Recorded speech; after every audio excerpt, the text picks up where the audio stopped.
belajar tentang apa? Gerakan PBL. Gerakan PBLHS. Apa PBLHS? Peduli dan berbudaya lingkungan dan sehat sekolah.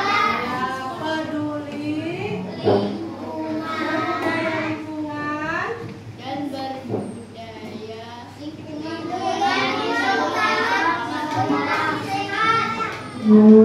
Jadi PBLHS peduli dan berbudaya lingkungan hidup sehat di sekolah. Nah, gitu ya.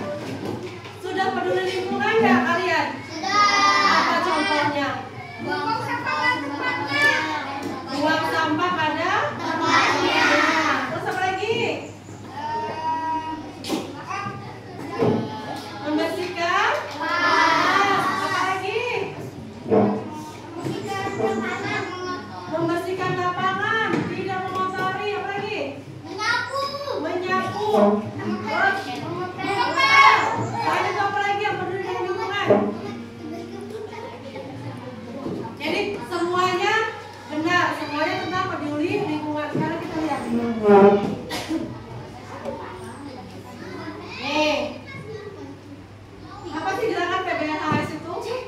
Gerakan PBLHS nih mengajak sekolah bikin contoh dalam menjaga lingkungan hidup dan menerapkan pola hidup sehat.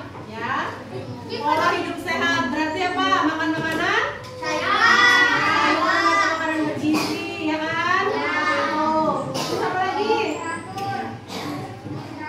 Minum teratur. Yang lebih bagus itu minum banyak air putih. Berapa liter sehari? 8 liter. Cukup ya? Oke, terus lanjut. Partisipasi aktif, maksudnya aktif seluruh warga sekolah. Warga sekolah siapa aja? Guru. Apa lagi? Murid, siswa. Apa lagi? Kepala sekolah. Siapa lagi? Penjaga sekolah. Siapa lagi? Siapa? Warga sekolah siapa aja di sekolah? Ibu tukang kantin. Siapa lagi?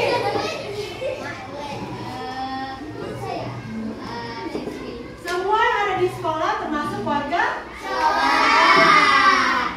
Ya, jadi semua yang ada di sekolah wajib untuk menjaga lingkungan sekolah. Terus lagi, lanjut. Kita lihat apa sih tujuannya kita mengadakan gerakan PBLHS. Yang pertama, supaya kalian sadar dan peduli terhadap kesehatan lingkungan. Mulai dari buang sampah tadi pada tempatnya, menyapu, itu namanya sudah mulai sadar dan peduli. Nah, sekarang apakah kalau umpamanya lihat sampah ada di sembarangan jalan itu, apakah kalian akan mengungut?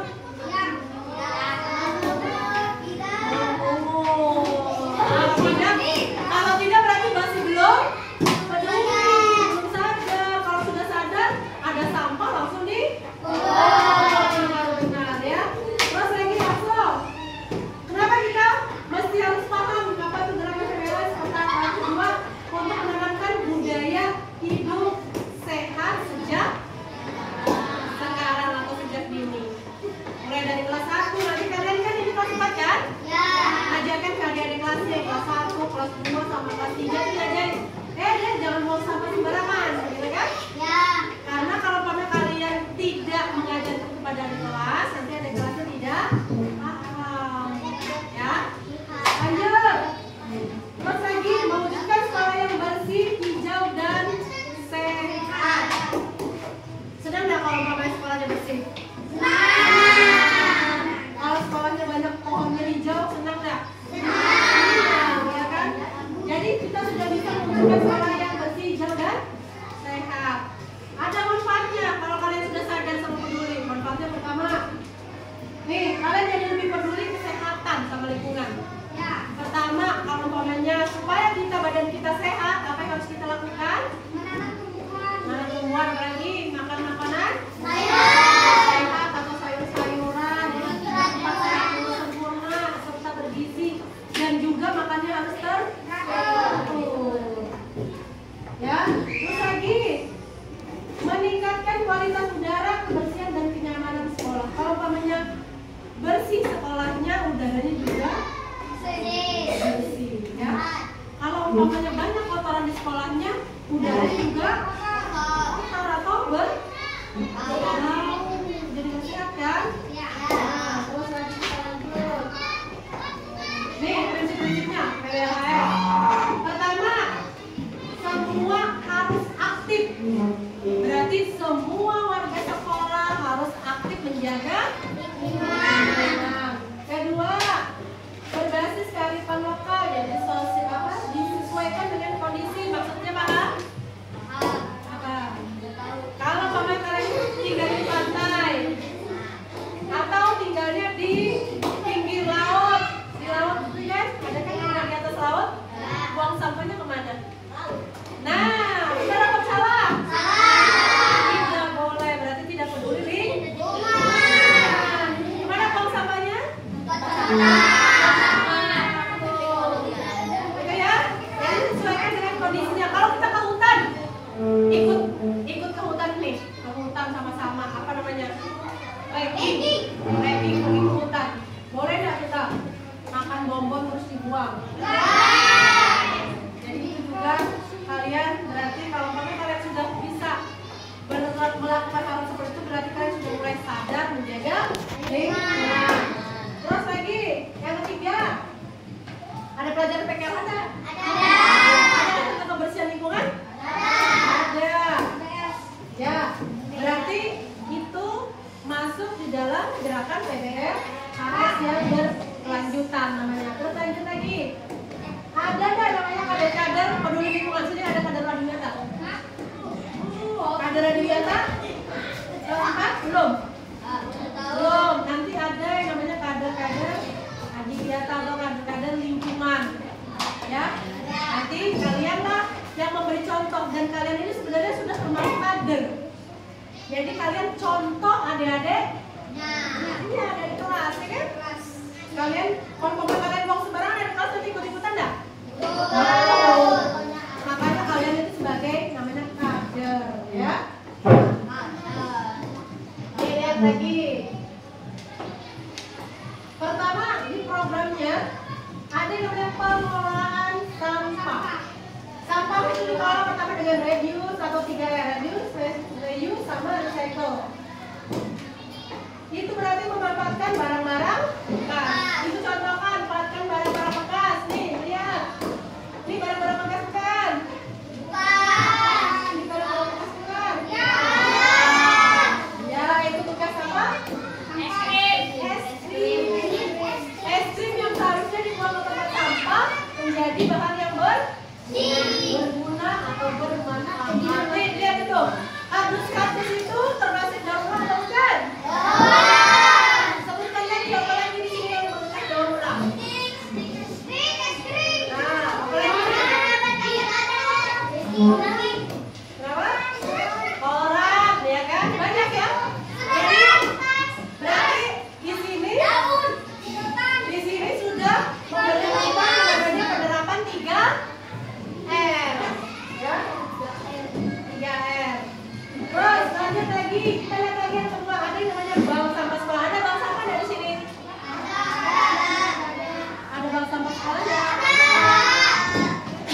Setiap apa kalian menimbang sampahnya? Nah, nanti berarti kalian harus bisa mengaktifkan bank sampah sekolah. Apa aja yang bisa diambil untuk dijual kembali? Apa aja seperti apa biasanya?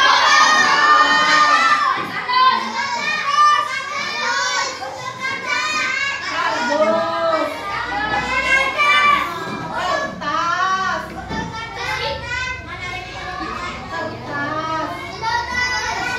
sedotan yang bisa ditimbang. Kalau sedotan namanya di daun, berapa? Besi belum ada. Rekan-rekan kan yang ada di sekolah banyak kertas, daun untuk organik, terus sampah botol, dan kardus. Ya, yang paling banyak itu kertas kalau di sekolah ya.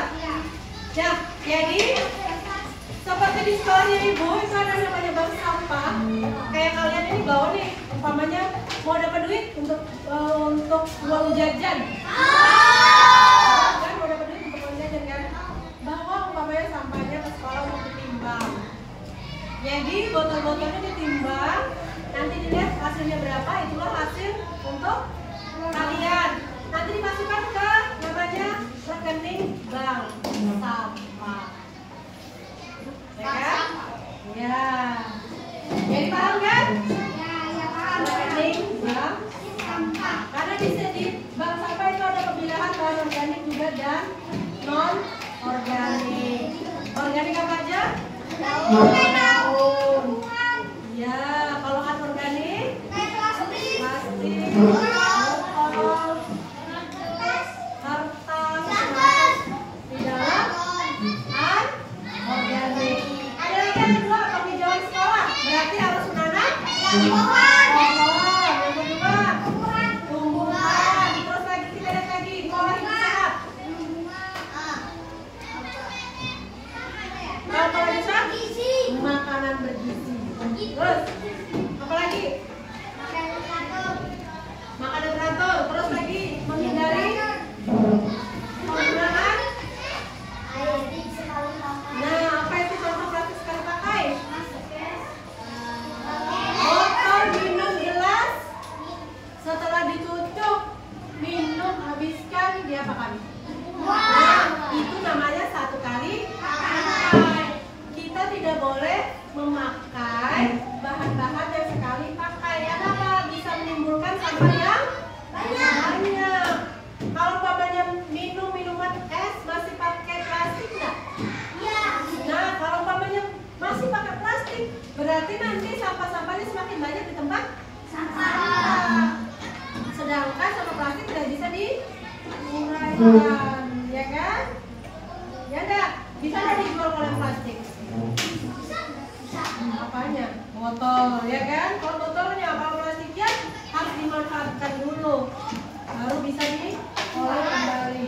Sedangkan kalau kita buang di sembarang tempat, itu tidak bisa diuraikan oleh mikroorganisme, ya kan? Lanjut. Ini contohnya. Tadi seperti yang Ibu bilang, bank sampah.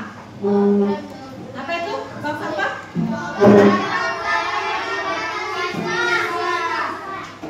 Selain mendaur ulang apa lagi? Ya, diolah jadi apa? Uang. Tuh, dia sudah tahu uang. Sampahnya bisa jadi uang. Benar, sampahnya bisa jadi uang kalau itu ditimbang dan dipilah. Ditimbang dan dipilah. Jadi dipilah mana yang bisa dijadikan uang, mana yang bisa didaur ulang, mana yang bisa jadi sampah organik. Kedua, ada contohnya kita menanam tanaman obat-obatan. Sudah ada kan di sini? Jahe, kunyit, masuk di dalam tanaman obat warga. Ya, masuk kan? Berarti sudah ada di sini. Besok berarti sudah harus boleh menanam. Gimana? Oh, berarti ada. Tinggal apa dulu? Jahe, kunyit, lagi kencur, masuk. Berarti mulai besok setelah ini kalian harus sudah bisa menanam di sekolah, ya, supaya tanaman herbal sekolahnya lebih banyak. Lagi lanjut. Nah, sekolah dilihat. Kalau kalian sudah sadar semua tentang menjaga lingkungan hidup sehat di sekolah, berarti kalian sudah bisa ikut elemen sekolah di Yata. Tadi kan? Ya, nah, sudah sadar belum jaga lingkungannya? Kalau sudah sadar berarti bisa ikut yang namanya sekolah di Yata. Mau nggak sekolahnya dapat sarjana dulu ya tak? Berarti mulai dari hari ini dan seterusnya kalian harus bisa peduli lingkungan. Lanjut lagi. Nih perannya kalian. Kalau guru mengajarkan tadi ke dalam materi yang namanya PKLH. Kalau kalian apa? Pertama, jaga kebersihan kelas. Terus apa lagi? Kalau kami ada kerja bakti ikut dah? Ikut. Berarti partisipasi aktif dalam kegiatan penghijauan dan pengelolaan sampah. Kalau kami ada sampah kotor tadi atau sampah berhamburan diapakan? Diambil dibuang ke tempat? Nah itu berarti kalian masuk di dalam partisipasi dalam pengelolaan sampah. Paham ya? Yang ketiga, kalau berarti orang tua, apakah orang tuanya ikut bekerja sama jika ada kegiatan di sekolah? Kerja bakti apakah orang tuanya ikut? Berarti orang tua sudah masuk berkolaborasi dengan sekolah mendukung terpilahnya sampah. Nah, ibu tanya lagi, kalau yang masalah buang sampah tadi.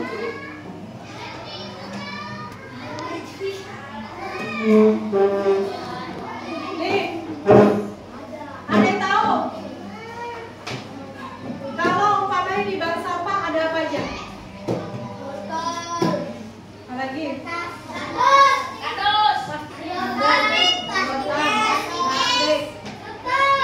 Terus kalau umpamanya kalian menimbang, pingin nggak kalian ikut-ikutan menulis? Berapa jumlah uangnya? Kepingin kan? Berarti kalian bisa belajar kan? Nanti kalau umpamanya ada bank sampah di sekolahnya dan sudah dikelola, kalian bisa belajar untuk memilah dan memilih serta mencatat sampahnya. Seperti itu ya? Bisa kan? Nah, nanti kalau kalian mau jalan-jalan ke sekolahannya ibu boleh silahkan lihat bank sampahnya seperti apa, kegiatannya juga seperti apa. Kalau seringnya kan pada saat tutup sekolahnya. Kalau kalian kegiatannya itu biasanya kalau pas lagi ada kegiatan bank sampah kalian datang lihat. Saya melakukan siswanya, saya melakukan juga. Kalian tinggal bilang ke gurunya, Bu kita mau lihat gimana cara pengelolaan sampahnya. Ngomong, jadi nanti disiapkan, ya kan? Bisa kan seperti itu? Ada yang bertanya? Berarti ibu